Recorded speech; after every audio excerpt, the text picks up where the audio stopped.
The Living Zen-podcast is a gift from the members and associates of the Victoria Zen Centre to you. If you enjoy it, please be sure to let your friends know about Living Zen. If you'd like to support our community, download the Living Zen-podcast app for iPod, iPhone, and Android. One of the most meaningful ways to show your support is by becoming a part of our Sangha as an associate.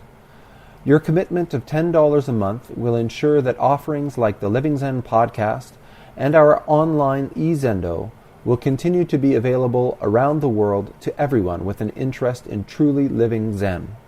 To become an associate, please visit our website at zenwest.ca and click on Become an Associate. Many more Zen Talks are available for purchase on iTunes and Amazon.com. Just search for Venerable Eshu Martin. These talks are also available for free on our website to all members and associates of the Victoria Zen Centre. Thank you for listening, and thank you for your support.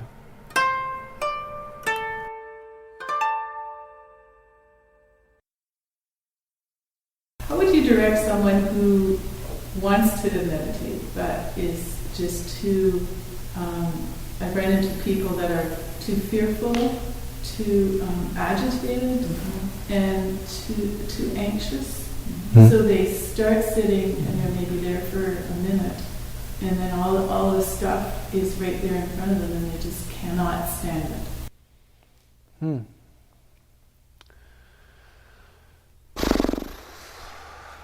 I mean, it's a tough thing, but I think that part of it is really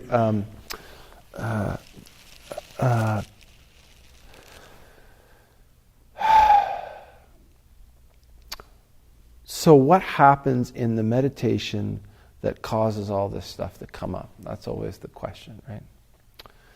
And when we start to meditate, this is something I talk about a lot. It's funny because I just did the video where I actually talk about this part. When we sit, it's very common actually for everybody, if you actually start to engage in a consistent meditation practice, that at some point you hit that, right? Like at some point you hit where you're sitting and it's kind of overwhelming and you want to stand up and like emotions come up or just fear and anxiety come up. And so what's happening is that you're getting to the point where the tools, the mental, physical, lifestyle, habitual activities that you engage in to distract you from the sort of active, emotional, the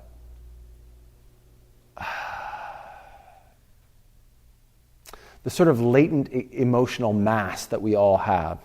And so if people are anxious, the tendency is that they've really got kind of a full tank of anxiety, fear, emotion there. So when we're functioning, it means that we're actually engaging a whole bunch of distraction techniques in order to just sort of get by.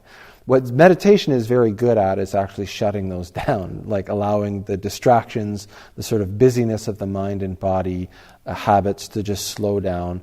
And so we become very, very quickly aware of the emotional sort of presence that's there.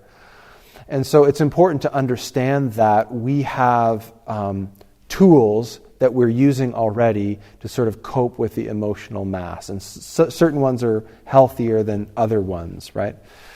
So the question is then, when we're engaging in practice, and that's whether somebody's like anxious right off the bat or whether we're sort of in the zone. Let's have some tea. That's a good one. Nice cup of tea. That's the British coping mechanism. Oh my, you look upset. How about some tea? So it's important to really look at tools that you have. That the term that somebody has used is like you have to adjust the volume. So a lot of people, the mistake that a lot of people do in practice is they say, I've got this sort of emotional content. I got anger issues or grief issues or fear issues or whatever, and I want to sit down and I want to just get through them. I want to burn them off, and they sit down and they're focused on their practice and they just sort of want to cut off all of the distractions. But what happens is they get so totally overwhelmed that they actually bounce completely out of practice and kind of head the other way for a while. So the thing is to sort of find where the threshold of discomfort is, and using the healthiest sort of like volume adjustment techniques that you have to keep yourself in that place where it's tight but not overwhelming. That's really kind of like obscure. So let me give you an example. Many people who know me know that I'm sort of like, I'm getting softer, but I come from this sort of really hardcore, like Zen is Zen kind of background. And I did this, I went down and did a retreat with Gente in North Carolina. And then after the session, we went to this medium security prison in the mountains of North Carolina to do a meditation retreat, day-long meditation retreat. And so this is a group that meets there regularly, and then once every few months they bring in an outside group to lead a retreat. And so there I am, and I'm ringing the bells and everything, and Gente's off doing interview with the inmates over in the corner. It was such a wild and fun. I mean, southern prisons it was a fun time. But it's also like talking to the people that there's a whole bunch of people who are in prison serving relatively long sentences there that like wouldn't have been arrested in British Columbia. But anyways, that's another side. So one of the things that I noticed was, I think it was about an hour. We'd sat for just a couple of periods of meditation, and then partway into the third period, this one person walked over, and there was a stereo, like a ghetto blaster there, and they like turned on music. And for me, and it wasn't like obtrusive music, but it was just like atmospheric music. And for me, having done the training that I have, I was like offended almost. Like it was just like, what the hell? Like, this is a meditation retreat. What are you doing? But then it really occurred to me that like many of these guys have a lot of emotional content like just under the surface.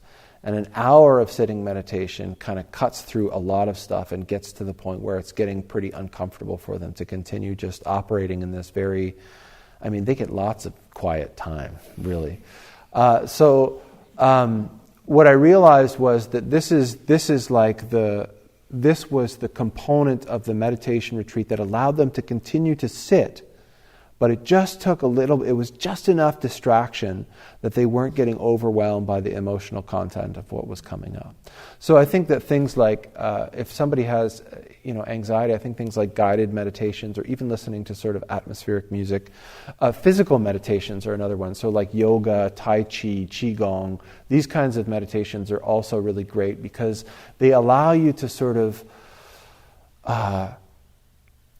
have something to do with your mind so you're not getting totally overwhelmed by the internal content. I mean, Zen practice, the thing that, I was just saying this in another video today, that the thing that is so deceptive about Zen meditation is that it looks like there's nothing going on, right? Like you're sitting there and you think, oh, it's got to be easy, and you're not really doing anything. But if you sit there for an hour, it's totally physically demanding. And emotionally, it can be really powerfully challenging. And I think we just underestimate it by looking at it. So you have to really, when you're going into practice, you really have to be honest and aware. The Buddha used this metaphor of practice being like a musical instrument, like a stringed instrument, right? And he said, it's only when the strings are properly tuned that you get music, right? If they're too loose, then you don't get music. And if they're wound too tight, then things snap, and again, you don't have any music. And the greatest skill that you can develop in practice, I think, is to know when your practice is in tune, to know when things are getting really like the string, and you're like, ah! It's great to have a community or a teacher that can sort of help you, but it's most important that you're actually able to go, you know what? I need to chill out. And likewise, to know when you're like, just riding on, oh yeah, maybe it was a meditation today, maybe not. It's like you've got to have the sense to go, I need to get back on the cushion. It's great to have, for me, I've got my kids and my lovely wife and this great community. And my kids know now, I get sharp with them. And they're so good at it. They're so skillful. They'll say, "Hey, Dad, did you sit this morning?"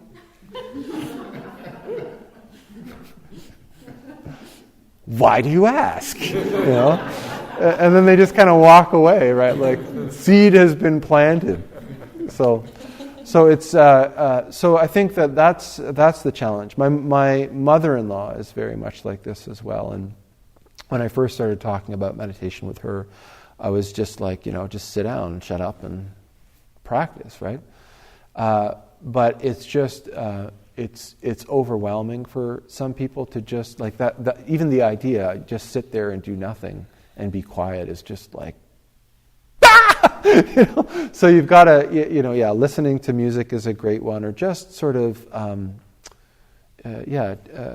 Tai Chi, yoga, putting yourself in a place where you're engaged in something that encourages. It can be anything. It could be like even playing sort of instrumental music is a great way to practice in a way that requires you, it demands of you to be entirely present, but also gives you enough mental sort of grist for the mill so that you're not just afloat. This is why when we do in Zen practice, we start with this counting of the breaths exercise. And I'm always encouraging people not to get too fixated with the counting of the breath, because the idea is actually to pitch it out the window. But the counting the breath exercise allows you to sit, giving your mind enough to sort of keep it occupied while you learn to sort of float in the massive mess that's kind of inside. So I hope that helps. So it's a tricky one. It's a tricky one because there's like this instinctive knowing if there's anxiety. Like the last thing I want to do is sit down and be quiet. That's so. Thanks for listening to the Living Zen podcast.